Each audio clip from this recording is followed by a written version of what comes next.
Na izložbi Niš ratna prestonica vidi se kako je izgledao svakodnevni život u gradu na početku Prvog svetskog rata u vreme kada se tu nalazio dvor i zasedali Narodna skupština i vlada Srbije. Među mnogobrojnim eksponatima premijerno su tu i 2 telegrama koje je poslao Nikola Pašić.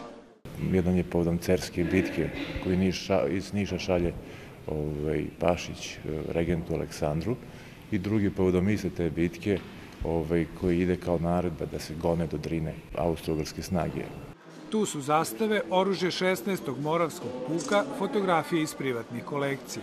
Pravi raritet je vojnički kofer doktora Miloša Đorića.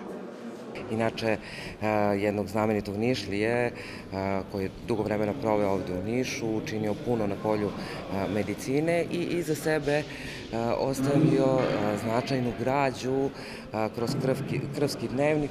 Animirani prikaz Niša, koji je urađen za ovu priliku, obuhvata stotinak objekata iz samog centra grada, od zgrade načalstva preko hotela Orijent do oficirskog doma.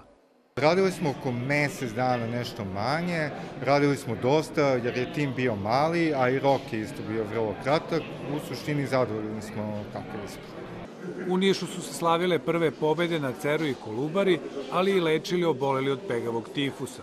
To je rađeno u specijalnim buradima za dezinfekciju.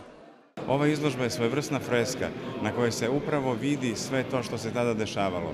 Pažljivi posetilac će zaista imati šta da vidi i da vidi slojevitost i složenost života u tadašnjem Nišu. Predmeti iz ovog perioda su prava retkost, jer je većina arhive stradala tokom povlačenja naše vojske oktobra 1915. godine.